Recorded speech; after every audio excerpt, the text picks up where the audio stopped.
दोस्तों, आप लोगों ने हमारे इस चैनल पर बहुत सारी क्राइम की स्टोरी सुनी है और ज़्यादातर क्राइम की स्टोरियों में जो चीज़ें निकल के आती हैं वो अवैध संबंध या फिर ये सारी चीज़ें निकल के आती हैं। लेकिन बहुत सारे लोगों के पिछले कुछ समय से कमेंट्स आ रहे थे कि सर किसी ऐसे केस पर बात कीजिए, किसी ऐसे केस पर कहानी सुनाइए कि जिसको सुनकर एकदम से डर लगे, एकदम से खौफ आ जाए और वो जो केस हो वो काफ़ी ज़्यादा हॉन्टेड हॉरर हो और एक ऐसा केस हो कि जिसको आज तक सुना ना हो और सुना भी हो तो इस तरीके से ना सुना हो। दोस्तों, मैं वादा करता हूं कि इस केस को आप लोगों ने सुना तो होगा और हो सकता है कि बहुत सारे लोगों ने सुना भी ना हो, क्योंकि जो आज का केस है ये अपने आप में एक ऐसा केस है कि जो घर है और जिस घर के अंदर ये पूरी घटना हुई थी, वहाँ के मोहल्ले पड़ोस के लोग बताते हैं कि आज भी जब उस घर की साइड से निकलो तो डर लगता है, रूह कांप जाती है कि ऐसा इस घर के अंदर हुआ था। तो दोस्तों, आज के केस के अंदर, आज की वीडियो के अंदर, आज की कहानी के अंदर हम लोग बात करेंगे बुरारी केस के बारे में। दोस्तों, बुरारी वो केस था कि जब ये घटना हुई थी और घटना हुई थी 1 जुलाई साल 2018 को। और जब ये घटना हुई थी तो ना कि हमारे देश भारत के अंदर, बल्कि इस केस ने पूरी दुनिया के अंदर सनसनी मचा दी थी। और इस केस के ऊपर नेटफ्लिक्स ने भी एक मूवी बनाई और उस मूवी पे भी अच्छे खासे व्यूज़ आए। और मैंने देखा तो इस पे जो हमारा जो भारत न सही बल्कि पूरी दुनिया के अंदर इस केस के ऊपर डॉक्यूमेंट्री बनी है और लोगों ने इस स्टोरी को कवर किया है। तो आज के इस वीडियो में बुरारी केस को बहुत ही डिटेल में, परत दर परत, पॉइंट टू पॉइंट, विस्तार से मैं आप लोग को कवर करके बताऊंगा। बस आप लोग इस वीडियो में अंत तक बने रहिएगा। तो दोस्तों, रात के 10 बज चुके हैं। मैं हूं आप सभी का अपना शावेज मलिक और हाजिर हूं आप लोग के सामने फिर से एक क्राइम की कहानी को लेके, एक क्राइम की घटना को लेके। और यकीनन दोस्तों, आज की घटना आप लोग को हैरान भी कर सकती है, परेशान भी कर सकती है। आप लोग को ये घटना सुनकर भय भी आ सकता है और आप लोग ये भी सोचने को मजबूर हो जाएंगे कि आखिर इस परिवार ने ऐसा क्यों किया। तो पूरी घटना बताने वाला हूँ, लेकिन कल के दिन जिन लोगों के भी प्यारे प्यारे कमेंट्स आए थे वो सारे कमेंट्स वीडियो के अंत में पढ़े जाएंगे। तो आप लोग बस वीडियो में अंत तक बने रहिएगा। और आप लोग भी अगर कोई प्यारा सा कमेंट्स करना चाहते हैं तो प्लीज़ कमेंट ज़रूर करिएगा। और आप लोगों के जो भी कमेंट्स रहेंगे वो आज के दिन न सही, लेकिन हम लोग कल के दिन वो सारे कमेंट्स पढ़ेंगे। तो अब ज़्यादा वक्त ना लेते हुए सीधा सीधा इस घटना का रुख करते हैं। और दोस्तों, आज की जो घटना, आज की जो कहानी मैं आप लोग को सुनाने जा रहा हूँ, ये कहानी है दिल्ली से। और दिल्ली की एक जगह पड़ती है बुरारी। मैं बात कर रहा हूँ 1 जुलाई साल 2018 की। दोस्तों, 1 जुलाई साल 2018 वाले दिन की ये बात है कि बुरारी के अंदर एक व्यक्ति जो कि काफ़ी ज़्यादा सीनियर सिटीज़न, जिनका नाम गुरचरण सिंह, और वो सुबह सुबह वॉक के लिए निकलते हैं। तो शार्प 6 बजे के आसपास, यानी 6 से 6:30 के आसपास का वक्त होगा कि वो एक दुकान पड़ती है ग्रोसरी वाली, उस दुकान के पास पहुंचते हैं। तो देखते क्या है कि वो जो दुकान है अभी भी बंद है, जबकि वो हमेशा जब मॉर्निंग वॉक के लिए निकलते थे तो शार्प 6 बजे वो दुकान खुल जाया करती थी। दूध और ब्रेड की डिलीवरी आ चुकी है लेकिन दुकान अभी खुली नहीं है, तो इसलिए जो दूध और ब्रेड वाला जो सामान है ये दुकान के बाहर ही, शटर के बाहर रखा हुआ है। और दोस्तों, ये जो दुकान थी, जो ग्रोसरी की दुकान थी, काफ़ी नामवर दुकान थी, क्योंकि ये जो दुकान थी ये उसी बुरारी में रहने वाली एक फैमिली थी, चुंदावत फैमिली, वो इस दुकान को ऑन करते थे। दोस्तों, ये जो व्यक्ति है जो आज मॉर्निंग वॉक के लिए आया है, जब ये देखता है दुकान खुली नहीं है, गुरचरण सिंह नाम है, जो कि पिछले 22 सालों से इसी चुंदावत फैमिली के पड़ोसी हैं। और जब भी ये सुबह मॉर्निंग वॉक पे आते थे तो पिछले 22 सालों से लगातार ये देख रहे थे कि ये जो शॉप है ये सुबह 6 बजे खुल जाती है। लेकिन आज ना तो शॉप खुली थी और तो और जो गुरचरण सिंह जी थे, इनके साथ में चुंदावत फैमिली का कोई ना कोई व्यक्ति रोज़ सुबह मॉर्निंग वॉक पे जाता था। ना तो आज दुकान खुली थी और ना तो आज मॉर्निंग वॉक पे जाने के लिए कोई इनके साथ आया था। अब जब गुरचरण सिंह इस तरीके की चीज़ें देखते हैं, ना शॉप खुली है, ना कोई आज आया है, तो उसके बाद में सीधा वो उस फैमिली के मेंबर को फ़ोन लगाते हैं। उसके बाद में जो चुंदावत फैमिली थी उसकी तरफ से ना तो कोई फ़ोन उठाया जाता है, ना ही फ़ोन को बैक किया जाता है, ना ही कॉल वापस की जाती है। उसके बाद में जो गुरचरण सिंह जी होते हैं ये काफ़ी ज़्यादा परेशान भी होते हैं और हैरान भी होते हैं कि आज पहली बार ये इस तरीके का मामला देख रहे हैं। उसके बाद में सीधा सीधा जो गुरचरण सिंह जी थे ये चुंदावत फैमिली के घर चले जाते हैं। अब जैसे ही ये चुंदावत फैमिली के घर पहुंचते हैं तो जो मेन गेट था, ये मेन गेट खुला हुआ था।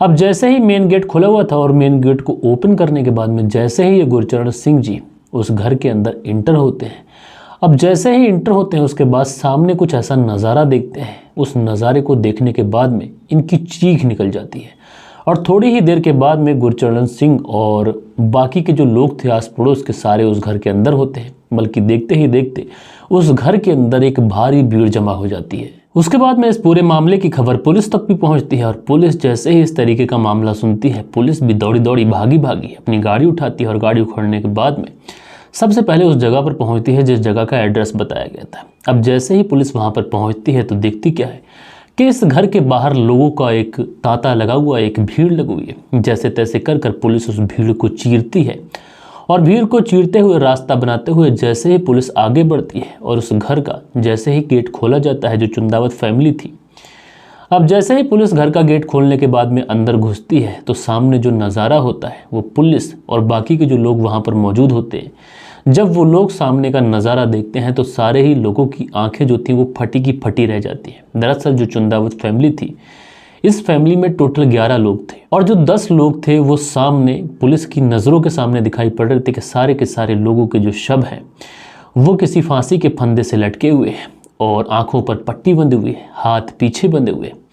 10 लोग सामने लटक रहे हैं और उसके बाद में पुलिस आगे बढ़ती है तो देखती क्या है, इस घर की जो सबसे ज़्यादा बुजुर्ग महिला है जिसकी उम्र लगभग 77 साल के आसपास रही होगी, वो कमरे के अंदर मृत पाई जाती है। अब पुलिस और बाकी के लोग जब इस तरीके का मामला देखते हैं तो सब के सब हैरान होते हैं, परेशान होते हैं कि आखिर ये कैसे हुआ, क्यों हुआ, किसने किया।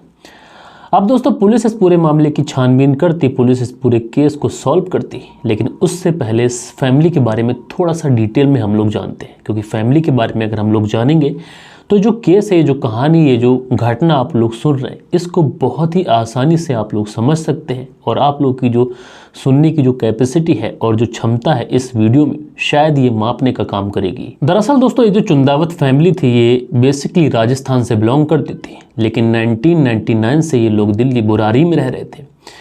जो परिवार था ये काफ़ी ज़्यादा खुश मिजाज परिवार था, पैसों की कोई किल्लत थी नहीं। इनका प्लाईवुड का जो बिज़नेस था वो भी काफ़ी अच्छा था और साथ के साथ इनका जो ग्रोसरी का स्टोर था ये भी काफ़ी अच्छा चलता था। इस परिवार की जो मुखिया थी ये नारायणी देवी थी, जिनकी उम्र लगभग 77 साल के आसपास बताई जाती है और इनके 2 बेटे थे। पहले बेटे का नाम भावेश और दूसरे का नाम ललित।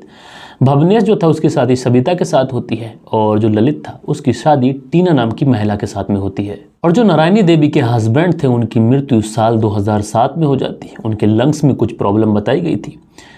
अब जब साल 2007 में जो नारायणी देवी के पति हैं उनकी जब मृत्यु होती है तो ये जो वक्त था ये पूरे परिवार के लिए काफ़ी ज़्यादा मुश्किल वक्त था, क्योंकि परिवार ने अपने ऐसे मुखिया को खोया था जिसने पूरे परिवार के लिए एक बेहतरीन बिजनेस की नींव रखी थी। जो नारायणी देवी थी इनकी एक बेटी भी थी, उसका नाम प्रतिभा, और आगे इनके बच्चे भी थे। प्रतिभा की बेटी थी प्रियंका, भवनेश की एक बेटी नीतू और छोटी बेटी मेनका और एक बेटा ध्रुव था। वहीं ललित का एक बेटा था जिसका नाम शिवम था। और ये जो चुंदावत फैमिली थी ये पिछले कुछ बरसों से इसी घर के अंदर बहुत ही खुशहाल तरीके से अपनी ज़िंदगी बिता रही थी। और जब ये परिवार पिछले 22 सालों से इस घर के अंदर खुशहाल ज़िंदगी बिता रहा होता है, किसी चीज़ की कोई कमी नहीं, पैसा, रुतबा, नाम, मोहल्ले में इज्जत, सारी चीज़ें बढ़िया होती हैं। इसी बीच में एक तारीख आती है 1 जुलाई साल 2018 और इस 1 जुलाई साल 2018 को ये जो पूरा परिवार था ये अपने ही घर के अंदर मृत पाया जाता है। अब उसके बाद में पुलिस जो थी वो इस पूरे घर की छानबीन करती है। और दोस्तों जब पुलिस इस पूरे घर की छानबीन करती है तो यहाँ पर बहुत सारी डायरीज़ मिलती हैं और इन डायरीज़ को जब खोलकर पढ़ा जाता है तो इन डायरीज़ को पढ़ने पर ऐसा प्रतीत होता है कि इसमें कुछ विधि लिखी हुई है और उसमें जैसे मानो विधि का कुछ विधान या फिर कुछ निर्देश वगैरह ऐसे कुछ लिखे हुए थे। और जो विधि के निर्देश लिखे हुए थे इन्हीं निर्देशों का पालन करते हुए ये जो परिवार था चुंदावत परिवार, ये पिछले 22 सालों से खुशहाल तरीके से अपनी ज़िंदगी बिता रहा था। लेकिन डायरी पढ़ने पर कुछ ऐसी चीज़ें, कुछ ऐसे संकेत भी मिलते हैं कि इस डायरी के अंदर कुछ ऐसा भी लिखा हुआ था जो किसी अननोन शक्ति की तरफ इशारा कर रहा था। अब जब इस तरीके की चीज़ें मिलती हैं तो पुलिस भी बड़ी हैरान होती है। अब पुलिस ये पता लगाने की कोशिश करती है कि आखिर ये पूरी घटना हुई कैसे और इसकी शुरुआत कैसे हुई। क्या ये मर्डर केस है या फिर आत्महत्या है या फिर कुछ और। पहले तो पुलिस इसको मर्डर केस समझती है, लेकिन जब पड़ोसियों से और आस पड़ोस में रहने वाले लोगों से जब पूछताछ की जाती है तो पता चलता है कि इस घर का जो एक छोटा वाला बेटा है जिसका नाम ललित है, ये पूरी घटना इसी ललित के इर्द गिर्द घूमती हुई दिखाई पड़ती है। दरअसल दोस्तों ये जो ललित था इसकी उम्र लगभग 45 साल के आसपास थी, लेकिन साल 2004 में एक ऐसा एक्सीडेंट होता है या फिर उसको एक ऐसा शौक लगता है जिसकी वजह से जो उसका बोलने का जो कैपेसिटी थी एक तरीके से वो कम हो जाती है। जबकि पूरे परिवार में ललित ही एक ऐसा व्यक्ति था जो सबसे काफ़ी घुल मिल कर बात करता था, काफ़ी खुश मिजाज व्यक्ति था। उसके बाद में साल 2007 में उसके पिता की डेथ हो जाती है। उसके बाद में जो ललित था, इसके अंदर बहुत सारे चेंजेस आते हैं और ललित तो मानो एक तरीके से उसकी जो ज़िंदगी थी ये एकदम से बदल जाती है। दरअसल जो ललित के पिता थे, साल 2007 में इनकी मृत्यु होती है और मृत्यु होने के बाद में ये लोग अपने घर पर 10 दिन का पाठ कराते हैं और 10 दिन का पाठ सब कुछ ठीक चल रहा होता है। लेकिन इस बीच में एक दिन ऐसा आता है कि ललित उस पाठ के दौरान खड़ा हो जाता है और खड़ा होने के बाद में ज़ोर ज़ोर से ओम कहने लगता है, ठीक वैसे ही जैसे उसके स्वर्गीय पिताजी कहते थे। अब जब ऐसे ही अचानक से ललित इस तरीके से करने लगता है तो उसके बाद में एक पड़ोसी पूछता है कि तुम्हें अचानक से क्या हुआ। तो ललित उस पड़ोसी को बताता है कि दरअसल उसके जो पिताजी हैं उसके सपने में आए थे और वो कह रहे थे कि बहुत जल्द वो वापस लौट आएंगे। अब उसके बाद में जो पूरा परिवार था ये ललित की बातों में आ जाता है और उसके बाद में हर दिन अब ललित के घर पर कीर्तन होने लगता है। रात 9 बजे के आसपास कीर्तन शुरू होता है, पूरा परिवार उसमें हिस्सा लेता है, भाग लेता है, कभी कभी तो पड़ोसी भी उसमें हिस्सा लेते और सारी चीज़ें ठीक चल रही होती हैं। और जब 9:30 बजे के आसपास का समय होता तो पूरा परिवार ये कहने लगता कि पिताजी का आने का समय हो गया है। दरअसल पुलिस ने जब ललित के फ़ोन की छानबीन की तो ललित के फ़ोन से ये पता चलता है कि जो ललित था उसका जो अंधविश्वास वाला जो टोटके वगैरह इस तरीके की चीज़ें रहती हैं उसमें इसका जो इंटरेस्ट था ये बहुत ज़्यादा था। दरअसल जो ललित था ये इस तरीके के शोज़ देखता जिसमें भूत प्रेत इस तरीके की कहानियाँ होती और पुलिस को ये भी पता चलता है कि जो ललित था ये प्रतिदिन कब्रिस्तान भी जाया करता था। अब ये सारी चीज़ें होती रहती हैं। जो परिवार था जब घर में लगातार इस तरीके की चीज़ें हो रही थी, इस तरीके की एक्टिविटीज़ हो रही थी, तो जो पूरा परिवार था उसका जो रहन सहन था और उसका जो एक तरीके से जीवन शैली थी एकदम से पूरी तरीके से बदल जाती है। घर के अंदर शराब, मीट इस तरीके की चीज़ें जो होती हैं वो बैन हो जाती हैं और डायरीज़ के अंदर और जो नोटबुक वहाँ पर रखे हुए थे उनके अंदर जो इंस्ट्रक्शन लिखे हुए थे पूरा परिवार उन इंस्ट्रक्शन को बहुत स्ट्रिक्टली फॉलो करने लगता है। पुलिस उन सारी डायरीज़ को बहुत ही अच्छे तरीके से, बहुत ही बारीकी से देखती है, पढ़ती है। तो उसमें एक डायरी ऐसी होती है, उस डायरी में सारे इंस्ट्रक्शन बहुत अच्छे तरीके से लिखे हुए होते हैं। उस डायरी में लिखा हुआ था कि जो पूरा परिवार है अगर ये हैंग हो जाएगा और पूरा परिवार अगर लटक जाएगा, इसकी मृत्यु हो जाएगी, तो इनके घर के अंदर लटकने के बाद ही एक ऐसी सुपर पावर आएगी कि इस परिवार को मरने नहीं देगी। और अगर ये परिवार अच्छे तरीके से अपने आप को लटका लेता है, यानी एक तरीके से अगर अपने आप को मौत के मुंह में धकेल देता है, तो ये एक तरीके से मोक्ष इनको मिल जाएगा। मोक्ष एक कॉन्सेप्ट होता है जिसमें बताया जाता है कि अगर इंसान पूरी ज़िंदगी अच्छे कर्म करे तो वो जो जन्म और मरण का जो सर्किल है, जो चक्र है, उससे आज़ाद हो जाता है। अब इसीलिए ये परिवार इस तरीके की एक्टिविटीज़ में लग जाता है। अब ये सारी चीज़ें ठीक चल रही होती हैं और उस डायरी में ये भी लिखा हुआ होता है कि मरने से 6 दिन पहले इस पूरे परिवार को क्या करना है, कैसे करना है, ये सारी चीज़ें बहुत अच्छे तरीके से और बहुत साफ इंस्ट्रक्शन के साथ में लिखी हुई थी। उस डायरी में लिखा हुआ था अगर पूरा परिवार जो घर की सीलिंग होती है उससे अपने आप को जो इंस्ट्रक्शन बताए गए उसके हिसाब से अगर लटकाता है, तो अगर जो समय होता है यानी थर्सडे और संडे वाला दिन चुना गया था और रात्रि के करीब 12 बजे के आसपास का समय होना चाहिए। और उस डायरी के अंत में ये भी लिखा हुआ था कि जब ज़मीन हिल जाएगी, आसमान कांप जाएगा, तो मैं तुम्हें बचाने आऊँगा।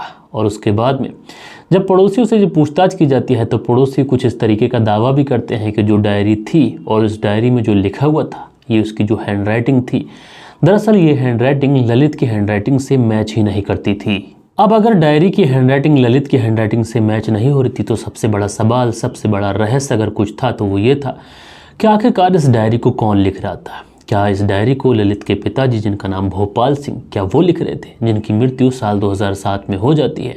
दरअसल इन लोगों ने जब अपने आप को लटकाया या फिर जिस दिन इनकी हत्या हुई, इनका मर्डर हुआ, तो उस दिन जो घर के बच्चे थे ये बाहर से स्टूल और वायर लाते हुए सीसीटीवी कैमरास में साफ देखे जा सकते थे। और उसके बाद में इसी स्टूल और इन्हीं वायर्स को इस्तेमाल कर इन लोगों ने अपने आप को घर की सीलिंग से लटकाया था। अब ये बात पुलिस के लिए बहुत बड़ी रहस्य की बात थी। क्या पूरे घर वालों को ये पता था कि उनकी मृत्यु होने वाली है? अब जैसे जैसे पुलिस इस पूरे केस में आगे बढ़ती है तो पुलिस को ये यकीन और ज़्यादा पुख्ता होता जाता है कि जो ललित था दरअसल इसको साइकोसिस डिसऑर्डर था। साइकोसिस डिसऑर्डर एक ऐसी बीमारी होती है या फिर इस तरीके का इंसान बन जाता है कि वो एक अलग ही भ्रम की दुनिया में चला जाता है। और उसके बाद में पुलिस को ये तक लगता है कि जो पूरा परिवार था वो इस तरीके की बीमारी में मुब्तला था और जिसमें पूरा परिवार जो था वो पेशेंट को फॉलो करने लगता है। उनको लगता है कि जो पेशेंट कह रहा है वो 100% सत्य है और इसी तरीके से जो परिवार था ये ललित को फॉलो करता हुआ दिखाई पड़ रहा था। लेकिन पुलिस के लिए सबसे बड़ा सवाल ये था कि जो ललित था क्या वो इस तरीके से अपने पूरे परिवार को मना सकता है इस तरीके से करने के लिए, या फिर जो पूरा परिवार था वो आंख मूंद कर ललित के ऊपर भरोसा कर रहा था। और पुलिस को ये यकीन नहीं होता है कि पूरा परिवार अपने आप को एक तरीके से बाहर से स्टूल लेके आते हैं, रस्सी लेके आते हैं, उसके बाद में खुद को लटका लेते हैं। दरअसल ये जो पूरा कहानी था, जो पुरारी का जो पूरा केस था, ये एक रहस्य बनकर रह गया और आज भी इस पूरे केस से धूल नहीं छट पाई है। क्या ये मर्डर था या फिर इस पूरे परिवार ने मोक्ष पाने के लिए इस तरीके का किया था? कहानी आज भी रहस्य बनी पड़ी है। इस कहानी के बारे में आप लोगों को कैसा लगता है? क्या इस पूरी कहानी में जो हुआ उसके पीछे रीज़न क्या हो सकता है? क्या मर्डर है या फिर इन लोगों ने एक तरीके से जो साइकोसिस डिसऑर्डर होता है उस तरीके की बीमारी में घुसकर उसके बाद में अलग ही दुनिया में ये लोग जीने लगते हैं और उसके बाद में इस तरीके का कदम उठाते हैं? आप लोगों को जो भी लगता हो कमेंट्स में ज़रूर से ज़रूर बताइएगा। आप लोगों ने मुझसे कहा था कि एक ऐसी कहानी सुनाई है जो रहस्यमयी कहानी हो, एक तरीके से एक ऐसी कहानी हो जो पहले कभी ना सुनी हो और अवैध संबंधों से दूर हो। तो आप लोगों ने इस कहानी को सुना और हमारा कहानी सुनाने का जो तरीका है, अगर आप लोगों को पसंद आया हो तो कमेंट्स में ज़रूर से ज़रूर बताइएगा। और कल के दिन जिन लोगों ने भी प्यारे प्यारे कमेंट्स किए थे, अब वक्त होता है कि उन लोगों के कमेंट्स पढ़े जाए। सो दोस्तों, हमारे वीडियोस पे जो कल के दिन कमेंट्स आए हैं इसमें सलमान चौहान है, लिखते हैं अस्सलाम वालेकुम भाई सर, कल मेरे भाई अयान चौहान सिवाल खास का बर्थडे है, उसे मेरी तरफ से विश करना प्लीज़। तो भाई अयान चौहान सिवाल खास, आपके जो भाई हैं जिनका नाम सलमान चौहान है, उन्होंने आपको बर्थडे विश किया है। आपको उनकी तरफ से जन्मदिन की ढेर सारी बधाइयाँ, मेरी तरफ से भी, मेरे व्यूवर्स की तरफ से भी और मेरी फैमिली की तरफ से भी। उसके बाद में इंडियन यूट्यूबर है, लिखते हैं सर आप शम्स ताहिर खान सर की टक्कर पे कहानी सुनाते हैं, लव यू। तो भाई आपका बहुत बहुत धन्यवाद। उसके बाद में निर्मल ब्लॉग है, ये लिखते हैं सर आपकी कहानी सुनाने से समाज में सुधार आ रहा है। तो भाई धन्यवाद। नासिर पठान जी 3 हार्ट बनाते हैं, भैया धन्यवाद। उसके बाद में संदेश करके आईडी है, लिखते हैं आज की स्टोरी डेंजरस थी भाई। तो भाई आपका बहुत बहुत धन्यवाद। मुजाहिद खान है, लिखते हैं अस्सलाम वालेकुम भाई, मैं आपकी कहानी लगातार सुनता हूं जो समाज को एक नई सीख देती है। आप अपने एपिसोड में मेरा नाम लेने के लिए आपका शुक्रगुजार हूं। खुदा आपकी ये मोहब्बतें सलामत रखे। मुजाहिद खान ग्राम अली नगला बदायूं से। तो भाई मुजाहिद खान जी आपका बहुत बहुत धन्यवाद कि आप बदायूं से हमारी कहानी सुनते हैं। उसके बाद में यूज़र हैं, लिखते हैं भाई आपका स्टोरी सुनाने का जो तरीका है ये निराला है, जल्द ही आपके 100 के सब्सक्राइबर होना है, जल्द ही, ऑल द बेस्ट। तो भाई यूज़र जी आपने अपना नाम तो नहीं लिखा लेकिन 100 के सब्सक्राइबर की आप बधाई दे रहे हैं, लेकिन कैसे ये पॉसिबल होगा मेरी समझ नहीं आता है, क्योंकि हम लोग नीट एंड क्लीन कहानियाँ सुनाते हैं, अच्छे थंबनेल लगाते हैं, तो उसके बावजूद भी जो हमारी कहानी उस पर व्यूज़ आ रहे हैं वो 2 के 3 के, कैसे पॉसिबल हो पाएगा? आप लोग वीडियोस को शेयर नहीं करते हैं, लाइक नहीं करते हैं, कमेंट्स नहीं करते हैं। तो आप लोगों से हाथ जोड़कर रिक्वेस्ट करूंगा कि आप लोग वीडियोस को लाइक कीजिए और अपना प्यारा सा बहुमूल्य कमेंट्स ज़रूर कीजिए। उसके बाद में आया यूज़र हैं, लिखते हैं सर सुजीत मंडल वेस्ट बंगाल से हमारी कहानी सुनते हैं। तो भैया सुजीत मंडल जी धन्यवाद। नम्मू खान कमेंट्स करते हैं, भैया धन्यवाद। अमर कुवैस से कहानी सुनते हैं, तो भैया धन्यवाद। उसके बाद में जो अगला कमेंट्स है अनुज गोदारा का है, लिखते हैं नमस्कार सर जी, 2 दिन से न मैं आपकी स्टोरी सुना हूँ और ना ही कमेंट्स किया है, एक शादी में बिजी था इसलिए माफ़ी चाहता हूं। तो भाई अनुज गोदारा जी आप शादी में बिजी थे लेकिन उसके बावजूद भी आपने कमेंट्स किया और आपने कहानी सुनी, तो आपका बहुत बहुत धन्यवाद। उसके बाद में लिखते हैं अस्सलाम वालेकुम और इनका नाम यूज़र करके है, नाम नहीं लिखा है। तो भाई वालेकुम सलाम, कैसे हैं आप? उसके बाद में यूपी ज़िला लखीमपुर खीरी गोला गोरखनाथ मुश्ताक अली हमारी कहानी सुनते हैं, भैया धन्यवाद। उसके बाद में पठानकोट गुरदासपुर से हमारे सोनू धीमान हैं, ये कहानी सुनते हैं, भैया धन्यवाद। उसके बाद में पूनम पांडे ने बहुत गलत किया सर, उसको ऐसा नहीं करना चाहिए था। रेणु सुनील त्यागी अपना कमेंट्स करते हैं, भाई आप दोनों पति पत्नी का बहुत धन्यवाद। उसके बाद में CNB क्राइम करके है, लिखते हैं सर आपका चैनल किस कैटेगरी में आता है, प्लीज़ रिप्लाई करिएगा। तो आप इसको न्यूज़ एंड पॉलिटिक्स में रख सकते हैं। उसके बाद में MD हक है, लिखते हैं पूनम पांडे ने 2011 में भी वर्ल्ड कप में पब्लिसिटी स्टंट किया था। उसके बाद में जो अगला कमेंट्स है ये बैंग सेलिब्रेशन करके है, लिखते हैं जन जोरू और ज़मीन वाले मुहावरे पर ये मुझे समझाते हैं। तो भाई बहुत धन्यवाद, मैं इसको ठीक से पढ़ूंगा। सो दोस्तों ये कुछ प्यारे प्यारे कमेंट्स थे जो आप लोगों ने कल के दिन हमारे वीडियोस पे किए थे। आज आशा करता हूँ कि आज का जो वीडियो है ये भी आप लोग को पसंद आया होगा, और वीडियो पसंद आया हो तो एक प्यारा सा कमेंट्स करिएगा और अपने फैमिली के साथ में, दोस्तों के साथ में हमारे वीडियोस को ज़रूर से ज़रूर शेयर करिएगा। और एक काम और करिएगा कि आप लोग हमारे चैनल के अबाउट वाले सेक्शन में जाइए, वहाँ पर हमारे फेसबुक पेज का लिंक है, प्लीज़ एक बार जाकर हमारे फेसबुक पेज को फॉलो कर लीजिए और वहाँ से हमारे वीडियोस को शेयर कर दीजिए, पेज को लाइक कर लीजिए। इस तरीके से अगर आप लोग मोहब्बतें दिखाएंगे तो जो हमारा फेसबुक पेज है वो भी ग्रो हो जाएगा और जिससे हमें बहुत ज़्यादा मदद मिलेगी। तो दोस्तों मिलते हैं कल के दिन किसी और क्राइम स्टोरी के साथ में। जब तक के लिए अपना ख्याल रखें, परिवार के रिश्तों की अहमियत को समझें, देश का ख्याल रखें। जय हिंद, जय भारत।